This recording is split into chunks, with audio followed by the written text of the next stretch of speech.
Good morning, everyone. Good evening, good afternoon, wherever you are, and welcome to this week's Weekly Energy Boost. My name is Elisheva, and today Eitan is on a journey, and I am by my lonesome in the studio, and I am super excited to share this week's topic with you. This week's episode is called Cutting the Cord, Removing Negativity from Your Path. And we'll understand in a moment how the energy influencing this week is really calling us to get in touch with our deepest, truest self, which is our soul. We'll talk about how to do that, maybe even a couple stories to make it clear and simple for us. And hopefully I'll leave you with a meditation this week as well that will help you tune in and stay tuned in to the aspect of ourselves that is always guiding us toward the lightest path, the highest options, the most elevated version of ourselves. And this is the week that we can really not only attach ourselves to it, but of course, stay aligned with it. And from that place, live a deeply transformed and fulfilling life. Weekly Energy Boost is a 7-day spiritual weather forecast where we provide our listeners with the most practical and powerful tools to navigate the coming 7 days. We do that by sharing wisdom and tools from the teachings of Kabbalah. And every episode ends up offering timeless wisdom and tools so that you can use what we talk about any week of the year, any year of your life.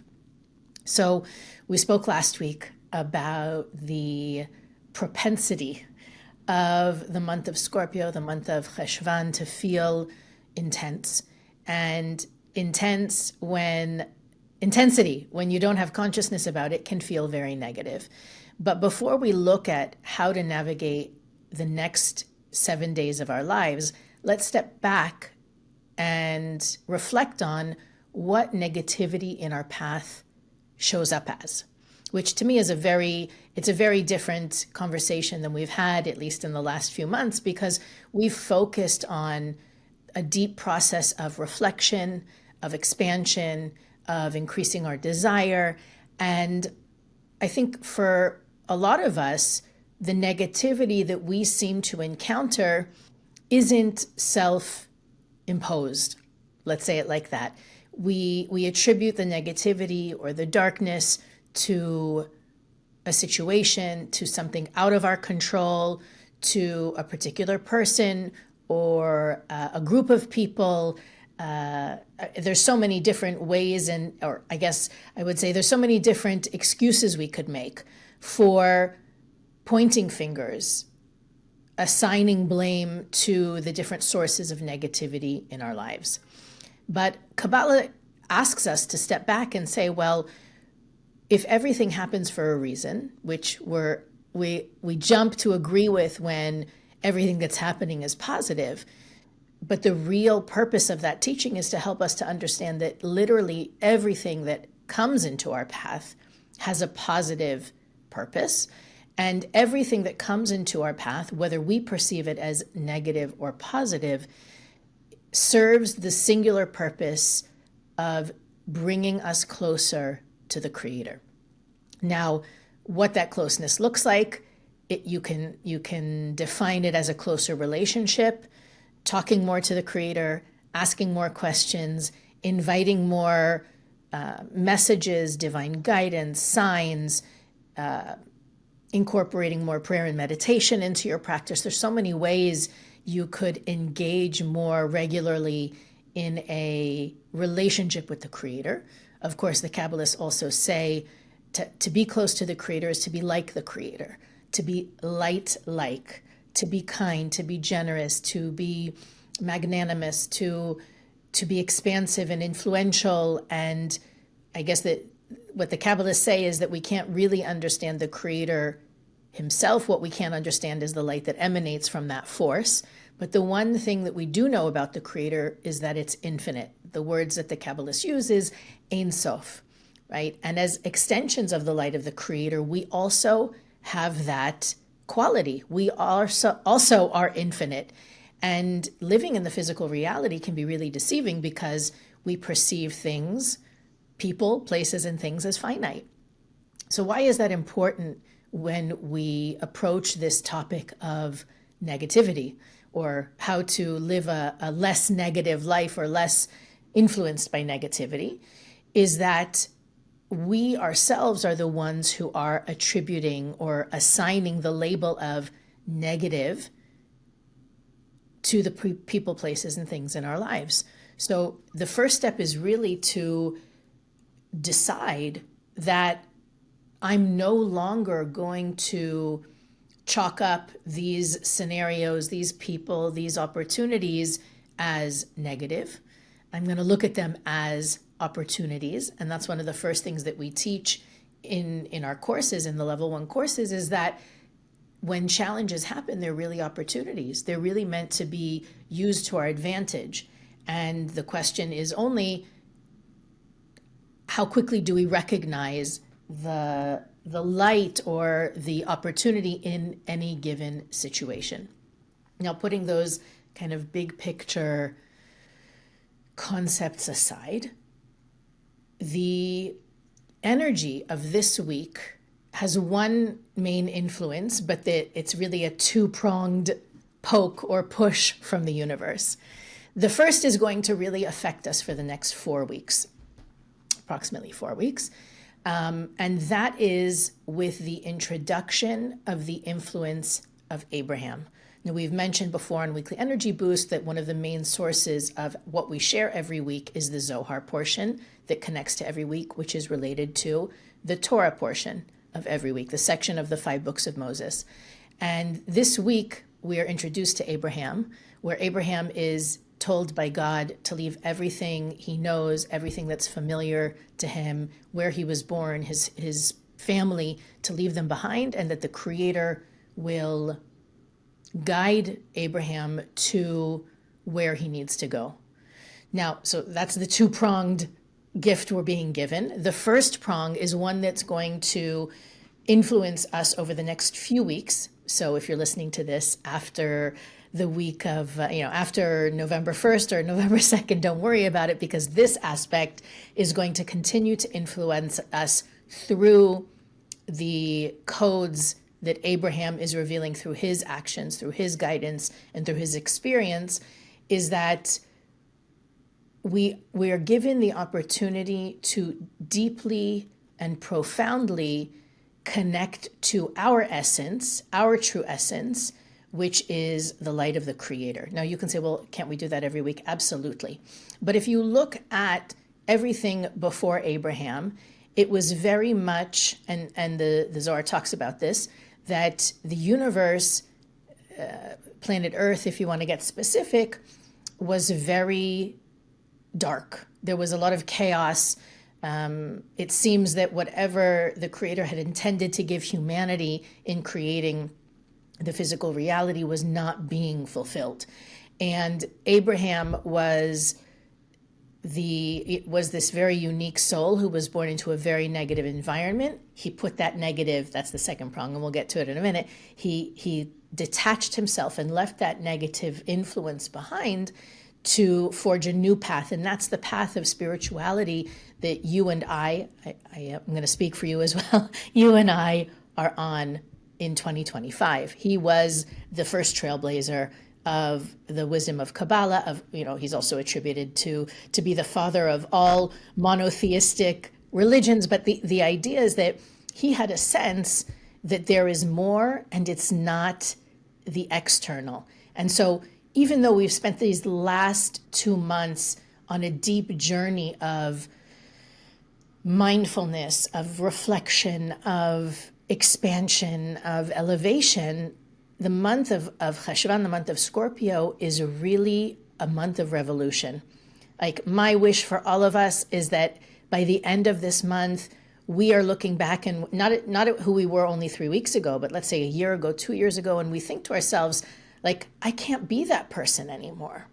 And that's the beginning of the end to negativity. When we realize that the negativity that so-called negativity that we perceive as coming into our path shouldn't be there, or we don't deserve it, or this must be a punishment for something we did or didn't do.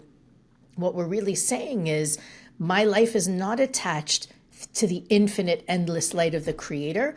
I'm alone, I'm isolated, there's a mistake or a glitch. The first realization that Abraham gives us the opportunity to download this week is, I am a piece of that. I am a part of that system, right? We spoke a little bit about that last week as well, that it's really my job to reveal that light. But if I want to stay on a path of positive, constructive, meaningful growth, life experience, I need to focus on the spark inside of me that is the light of the Creator. That really the gift of Abraham is to awaken within all of us that ability to be guided by our own intuition, which is our soul, which is a spark of the light of the Creator. That's really how we're all meant to live. And that's how Abraham lived. That's how Abraham was able to be as aligned as he was as an individual. And that brings me to the second idea, the second prong of this week's energy, is that if we think about, and it goes back to something I mentioned a few minutes ago, that it's so easy to attribute the negativity in our lives to external influences. And even, you can say, well, I have, I'm pessimistic about this, or maybe there's a negative pattern that I have, which is a result of the different ways that I was treated in my younger years. If I wasn't treated that way, I wouldn't be this negative. I wouldn't have this negative attribute. And of course, we learn from the writings of Kabbalists like Rav Isaac Luria, who talks about the journey of the soul, that our childhood experiences aren't the cause. Our previous lifetimes are the cause, and our childhood simply installs the conscious software so that we'll be able to do the work of healing and transformation as adults. That's our spiritual work, and by working through that transformation, we get closer to the light of the Creator. We get closer to our true essence, which is, again, our soul. So as we look at how influenced we are by the external, and I guess I shouldn't suggest this because it's leading the witness a bit, but the real trouble begins when we allow ourselves to be more focused on the external than the internal. In other words, if you don't want the negativity of other people, places, and things to influence you, stop looking outside for validation, approval, acknowledgement, recognition, justification. Even something as small as waiting for the right timing, waiting for the right information, waiting for something to unfold before you make your move this way or that. Allowing the external to drive us is one of the greatest sources of negativity that we experience as human beings. And I can give you so many examples, right? The influence of social media on so many of us, not only us. I think the greater damage is on young people today, but I think if we're honest with ourselves and we are on social media, the influence is not necessarily the most positive. I guess there are ways to use it positively, like just to watch stand-up comedy and to support your friends and things like that. But the nature of creating content, posting something about, that you did or didn't do or whatever, and then waiting for the recognition and the acknowledgement, to me, social media is simply a metaphor of how we operate, how we navigate our lives. And one of the greatest secrets behind this week's energy is, to the degree that we can operate from a more internal place, to that degree, we will be able to eliminate negativity from our lives. And so in a big way, we have the opportunity this week to look at the ways that we are influenced by the external, right? Do we dress a certain way because of external expectations or opinions? Do we vote a certain way? Do we frequent certain places because they're in, or are there certain behaviors or habits or opinions that we have that are not necessarily ours? And realizing that so much of our motivation comes from what we perceive we will receive or not receive from external sources. The practice of turning inward and really making sure that we are being guided by and aligned with the voice of our soul becomes that much more important. And there's a story about a Kabbalist. The truth is, I'm pretty sure the story is about the Baal Shem Tov, who was a very well-known leader from a few hundred years ago in Eastern Europe. And one of the famous things that's said about him, he himself didn't write his teachings, but he has many people who wrote about the things that he taught and the way that he lived his life, is that he used to go out into the forest, into a specific forest, and he would go to a specific tree, and he would have deeply spiritual connections there, meditations. I mean, most people don't have any clue where that is, but inside this anecdote is a great lesson for us. So he and other Kabbalists used to promote the value of taking time every day to be by yourself and to converse with the Creator. And he used to go to a specific forest, in a specific city, to a specific forest, to a specific tree, to have these conversations, to have these deep meditations, contemplation, reflection with the light of the Creator. And when he passed away, he had a few students that knew which tree, which forest, which town that he used to go to. And they too, and at times there was a discussion, is it this tree? Oh, I swear it was this tree. But they would try to go and access that same portal that the Baal Shem Tov was able to access. In the next generation, none of his followers, none of his students knew where the tree was, but they knew where that forest was. And they went to that forest to try to achieve the same communion, let's say, with the light of the Creator that the Baal Shem Tov was famous for. They prayed, they meditated, they talked to the Creator in this forest. The next generation didn't know which forest, they knew which town. So they would go to the town and they would pray in the town. They would wander through the forests surrounding the town, hoping that they're getting it right or that they found the right one. And you get the gist of the story. The following generation didn't even know, wasn't even sure which town it was. Now you can say, okay, this is a very nice anecdote, historical recounting of tradition. But what it really tells us is that it's not about a town or a forest or a tree.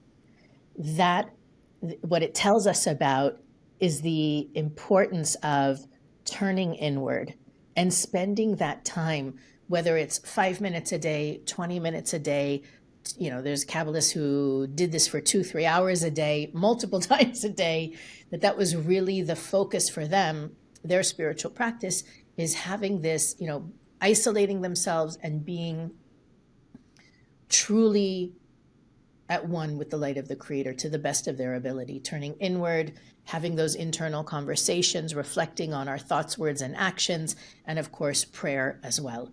Now, in modern times, quote unquote, it is unfathomable unless you go on a meditation retreat to think about taking hours a day to tune out the noise, the influence, the world around you.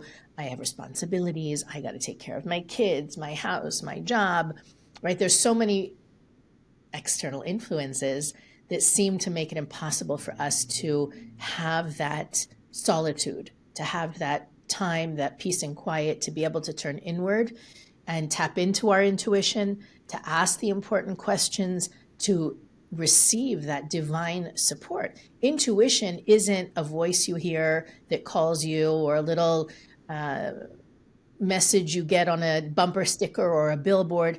Intuition is the voice of the light of the Creator speaking to you, giving you the guidance that you need, the answers that you need.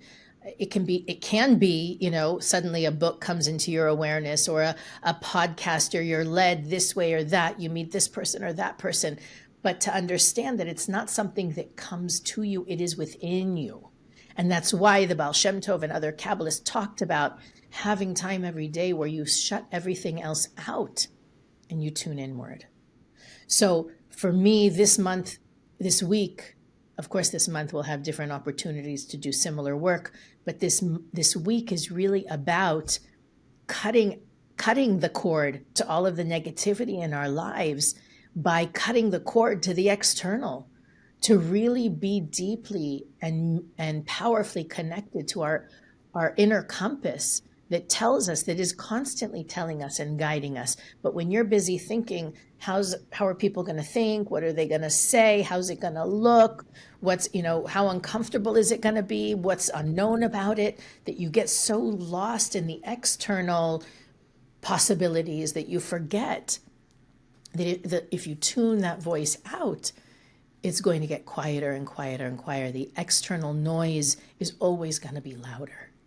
So in hopes that this week we can find a way to carve out that time, ideally in the morning, so that it can imprint and affect the entire day. Or if that's impossible, and I've definitely experienced moments in my life, periods in my life, where doing anything first thing in the morning was impossible. Maybe it's right before you go to sleep. Maybe it's the first thing you do when you get to your office. Maybe it's something that you can do at greater length on the weekends. Whatever it is, find a way. I really hope that for all of us, by the end of this month, we can look back and confidently say, I am not the same person I was 4 weeks ago, for sure 4 years ago, but 4 weeks ago. And every week this month, we're going to give you tools and consciousness to guide you through that process. I want to leave you with a paragraph from an article written by Karen Berg. I don't know how long ago, probably 7-8 years ago, about this week's portion. I'm just going to read the last paragraph. It's connecting. It's giving us a meditation, something to keep in mind for ourselves for the entire week, and then I'll send you on your way. In your meditations this week, take yourself to a quiet room, sit down, and close your eyes. Begin to observe your breath, breathing slowly, visualizing the rise and fall of your chest and the belly moving in and out. Turn the attention within. Is there a dream you once had that you have perhaps forgotten? Do you feel content and fulfilled? Begin to visualize a small dirt road in the middle of a field. In the distance, you can see that the road leads to a bright light. This light calls you. You begin to walk down this road. With each step toward this light, you feel the presence of the Creator increase. You can hear the voice of your soul growing louder. What does it say? Where does it tell you to go? Oftentimes, the road less traveled is a road we must take alone. But as you continue to walk, you know the Creator walks with you and will assist you on this path. For as we are willing to take one step toward the Creator will take 10 steps towards us. It is a road far from the roads of society, but it is a road of our soul. It is paved with the joy of achieving our life's purpose, and there is no joy better than that. Weekly Energy Boost is available on all podcast platforms, YouTube, Facebook, and Instagram. You can follow us on those platforms to receive even more content to support you to do this work. And speaking of supporting you to do this work, if you have not yet taken the Limitless course with Eitan, we highly recommend you do that. The link is available in the description of this week's episode, as well as at weeklyenergyboost.com, where you can find out more about the things that we think are important for our listeners to know. Search through our archives, send us a message, and click the donate button to help make Weekly Energy Boost possible. But as always, share this episode. The more sharing you do, the more light is in the world, and that's the whole purpose of Weekly Energy Boost. Thank you so much for listening, and we'll see you next time.